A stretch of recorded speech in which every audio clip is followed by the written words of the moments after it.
বন্ধুরা, আমি সুপর্ণা। রাতের বিভীষিকা চ্যানেলে আজ আবার একটি নতুন সত্য ভৌতিক ঘটনা ও তার অভিজ্ঞতার কথা তোমাদের জানাতে চলে এলাম। আশা করব তোমরা সকলেই সুস্থ ভালো আছো। সমস্ত পুজোই তোমাদের খুব ভালো কেটেছে, খুব আনন্দে কেটেছে।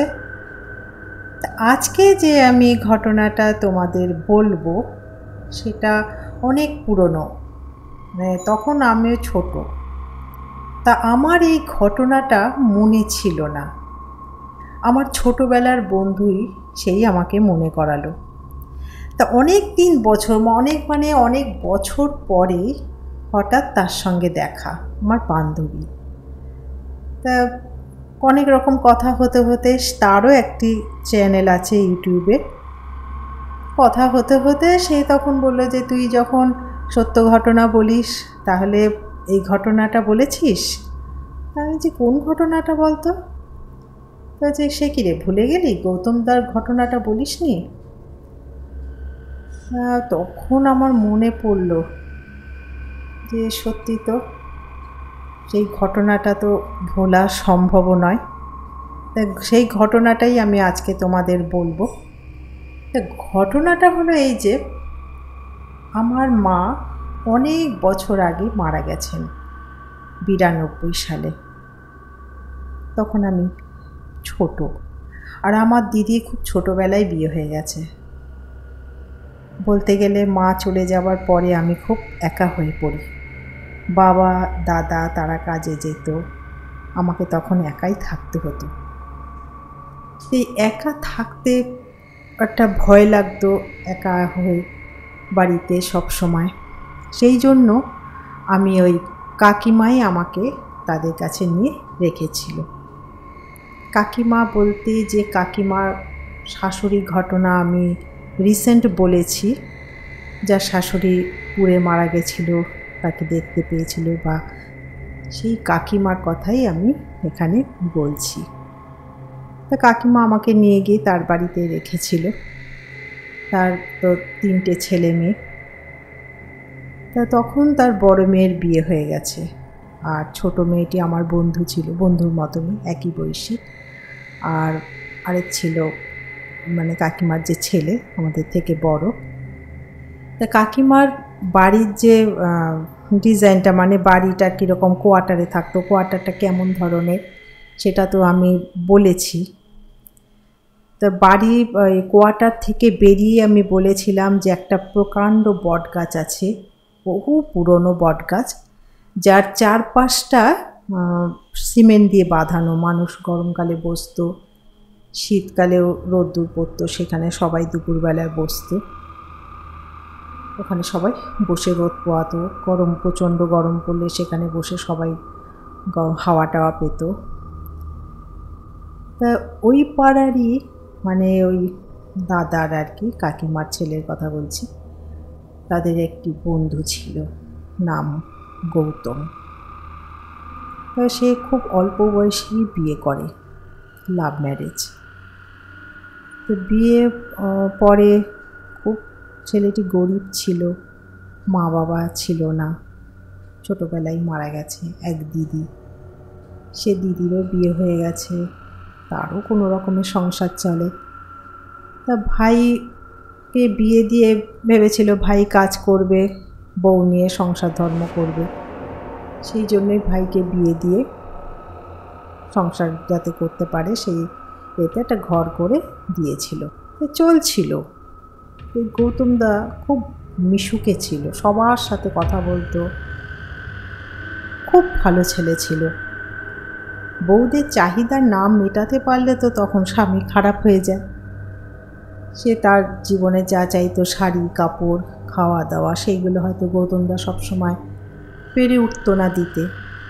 এই অশান্তি লেগেই থাকতো। তো একদিন হয়তো অশান্তি খুব চরমে উঠে গেছিল। তো দেখতাম গৌতমদা ওই বটগাছটার ওখানে বসে চুপ করে থাকতো। কাকিমার ছেলে, কী রে, কী হয়েছে, চল ওই দিক থেকে ঘুরে আসে। না রে, যাবো না, ভালো লাগছে না, তোরা যা। কিছুদিন ধরে খুব মন মরা হয়ে থাকতো। তো কাকিমাও জিজ্ঞাসা করতো, কী রে, কী হয়েছে রে গৌতম, তুই এরকম চুপচাপ কেন? না কাকিমা কিছু হয়নি, কাউকে কিছু বলতো না যে বউকে খারাপ করবে। তো হঠাৎ একদিন শুনতে পাচ্ছি, তখন আগস্ট মাস, শুনতে পাচ্ছি গৌতমদা বাড়ি ফেরেনি। আসে না খোঁজ, নিখোঁজ, কোনো খোঁজ পাওয়া যাচ্ছে না। দিদি এসে বলছে, মানে গৌতমদার দিদি, সে এসে বলছে কাকিমার ছেলে দাদাকে যে কোথায় গেছে তুই জানিস, কোথাও তোর সঙ্গে দেখা হয়েছিল কি না, কিছু বলেছিল কি না, এসব নানান কথা জিজ্ঞাসা করছে। সব জায়গায় খোঁজা হচ্ছে, কোথাও খুঁজে পাওয়া যাচ্ছে না। তারপরে তার 2-3 দিন পরে তা এইদিকে পুলিশে ওখানে থানায় তারা ডায়েরিও করেছিল যে পাওয়া যাচ্ছে না দেখে নিখোঁজের জন্য গৌতমদার। তো থানা থেকে ফোন করে যে এরকম একটা লাশ পাওয়া গেছে, আপনারা শনাক্ত করতে আসুন। তো পাড়ার থেকে সবাই তখন ছুটে যায়, গিয়ে দেখে যে এটা সত্যি গৌতমদার ডেড বডি। পাড়া তো পুরো একদম ভেঙে পড়েছে। এত ভালো ছেলেটা, খুবই ভালো ছিল ছেলেটা, এত ভালো ছেলেটা ছেড়ে চলে গেল। পাড়া শুদ্ধ একেবারে পুরো মানে নিস্তব্ধ, কেমন যেন একটা পাড়াটা, মানে এত হইচই পাড়া, সেটা পুরো এক নিমেষে একদম পুরো শান্ত হয়ে গেল। তারপরে শোনা গেল যে গৌতমদা বাড়িতে খুব অশান্তি হয়েছে, বউ খুব অশান্তি করেছিল, কারণ যেহেতু সামনে পুজো আসছে, তাকে এটা দিতে হবে, ওইটা দিতে হবে, এই নিয়ে সব সময় বলতো। গৌতমদা পারতো না দিতে, কারণ সেরকম তো একটা বয়স না, আর তখন কতই বা বয়স, খুব জোর হলে 18-19 হবে। সে তখন আর সহ্য করতে না পেরে, আর তো কেউ নেই যে তাকে গিয়ে বলবে ঘটনা, তার কষ্টের কথা, সে তখন ওই কল্যাণী যে হাই রোডের যে ব্রিজটা, ওইখানে চলে গেছে। ওখান দিয়ে হাঁটতে হাঁটতে যে কী মাথায় এসছে কেউ জানে না, ওই ব্রিজের ওপরে উঠে ওখান থেকে গঙ্গায় ঝাঁপ দিয়েছিল। সে ওখান থেকে ঝাঁপ দিলে কোনো মানুষ আর বাঁচে? সেও আর বাঁচেনি। যাই হোক, তারপরে তো পোস্টমর্টম হয়ে বডি এলো, তো মাও নেই। যেই বউ শুনলো যে তার স্বামী সুইসাইড করেছে, বউ চলে গেল বাপের বাড়ি। গৌতমদার বলতে গেলে কেউ কাজকর্মও আর করেনি। আর দিদিও তো খুবই গরিব, তারও 2 ছেলে মেয়ে রয়েছে, স্বামী সেরকম কাজ করে না, তারই চলে না, সে আর কী করবে। যা হোক, আগস্ট মাস চলে গেল, সেপ্টেম্বর, অক্টোবরে দুর্গা পুজো। সেবারে দুর্গা পুজোটা খুব পিছিয়ে পড়েছিল, অনেক দেরিতে, অক্টোবরে বলতে গেলে শেষের দিকেই পড়েছিল। দুর্গা পুজো গেল, হয়ে গেল, লক্ষ্মী পুজো হয়ে গেল, কালী পুজোটা নভেম্বরে। কাকিমাদের বাড়ি মানে কোয়ার্টার থেকে বেরিয়েই, যে বললাম বটগাছ, তার একটু মানে কাকিমাদের ঘর থেকে বেরিয়ে রাস্তায় উঠতেই সেখানে একটা কালী মন্দির ছিল, বড় বেশ কালী মন্দির। ওই মন্দিরটা কালী পুজোর সময় পুজো হতো, মানে দীপাবলির কথা বলছি, ওই কালী পুজো কিন্তু পুজো হতো। এমনি সময় তো অমাবস্যাতে পুজো হয়, আর ওই সময় বড় করে, খুব বড় করে পুজো হতো। তাই কাকিমার ছেলেরা উপোস টুপোস করতো।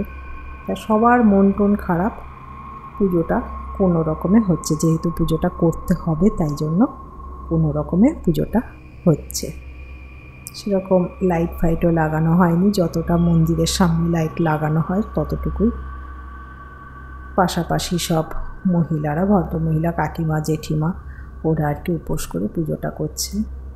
পাড়ার থেকে কত বয়স্ক ওরা, তারপরে বড় ছেলেরা, এরা মিলে পুজোটাকে কোনো রকম করছে।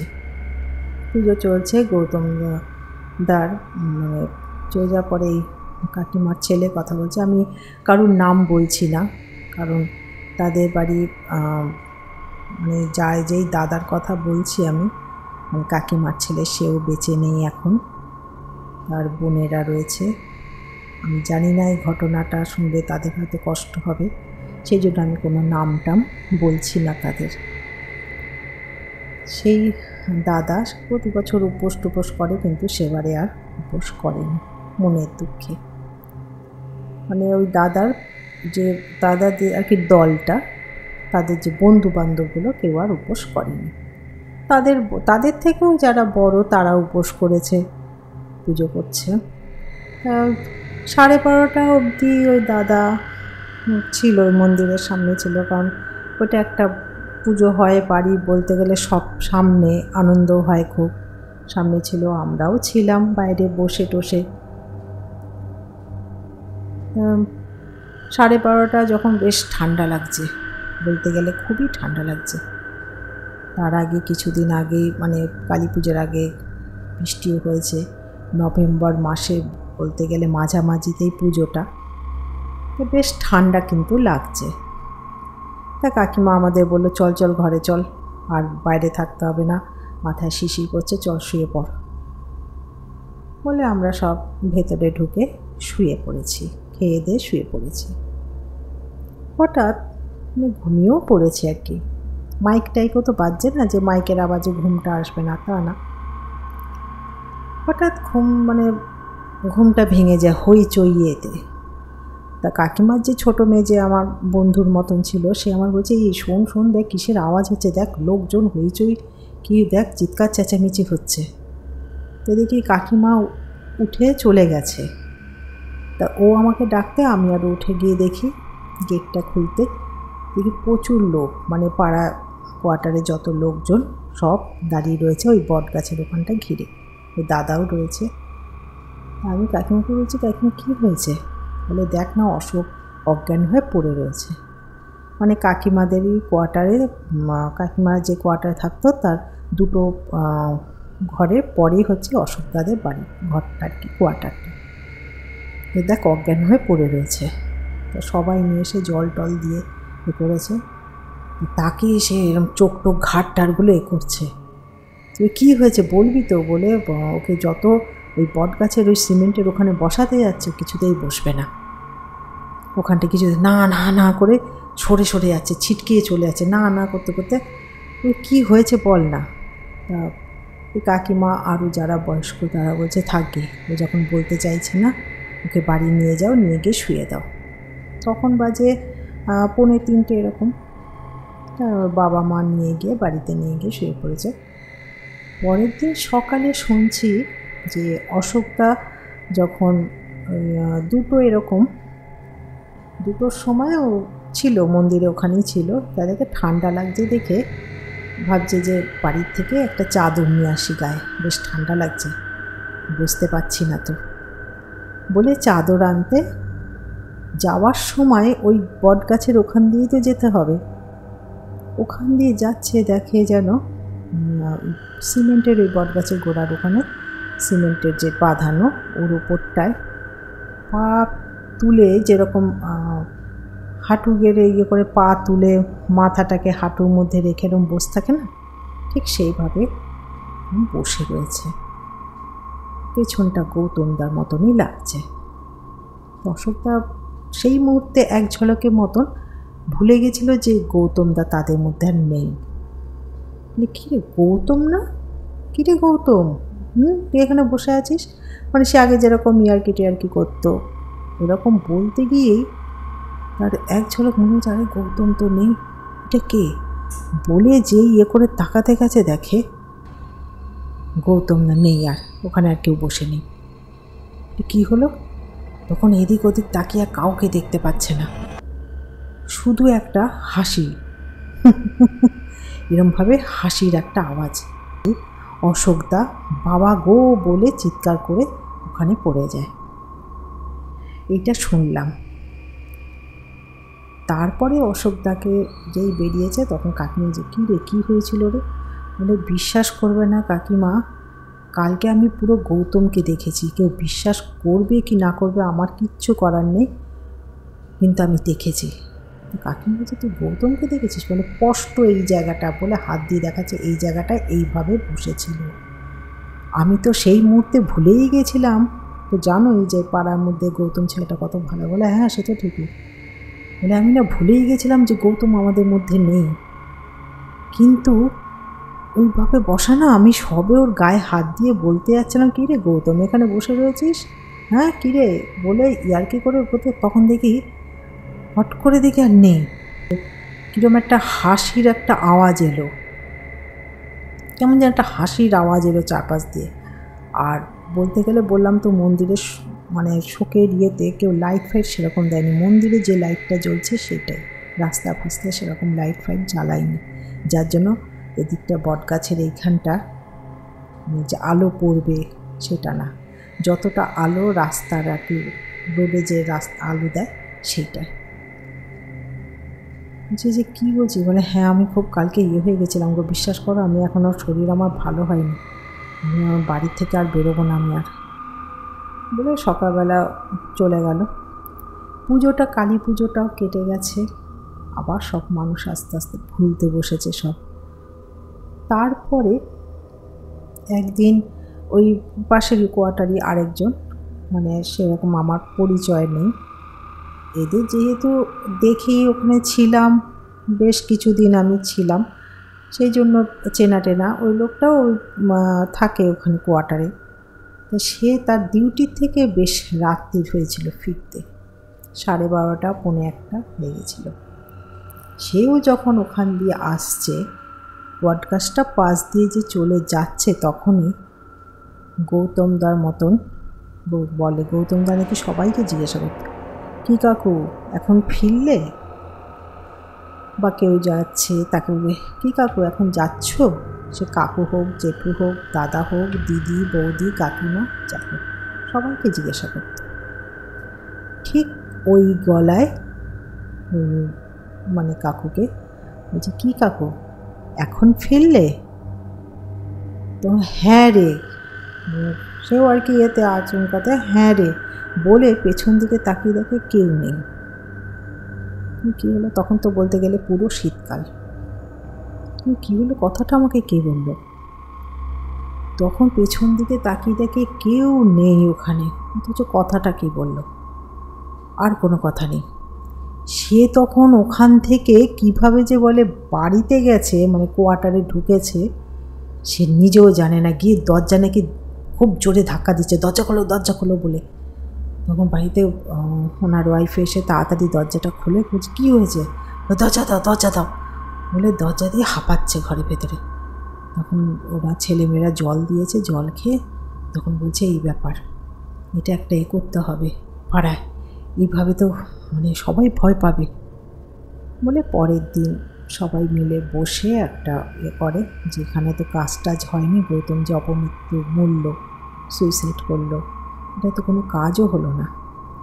তারপরে ঠাকুরমশাইকে ডেকে, ওই পাড়ারই ঠাকুরমশাইকে ডেকে তখন ওরা একটা কাজ করলো, করে টোরে।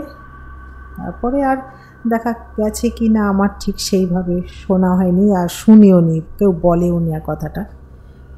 কিন্তু এই দুটো আর কি আমি ওখানে থেকে শুনেছি। এইগুলো তো আর মিথ্যে নয়, এটা তো পুরো সত্যি। কেউ তো আর মিথ্যে বানিয়ে তার সম্বন্ধে বলবে না, বললে তো তাহলে প্রত্যেকেই কোয়ার্টারে বলতো, সমস্ত লোক।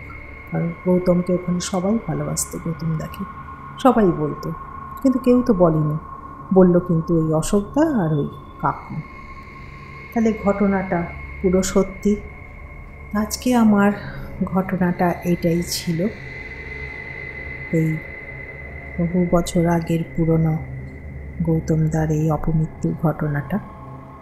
তা এখানে তোমাদের আমি বলবো যে তোমরা আমাকে জানিও কমেন্টে যে তোমাদের কি মত, তোমাদের কি মনে হয়। আর আশা করব আজকের এই ঘটনা শুনে তোমরা কিন্তু তোমাদের মতামতটা আমাকে জানাবে। আর রাতের বিভীষিকাকে সাবস্ক্রাইব করে পাশে থাকার অনুরোধ রইল আমার। এরকমই আরও অলৌকিক ও ভয়ঙ্কর সব সত্য ঘটনা শোনার জন্য।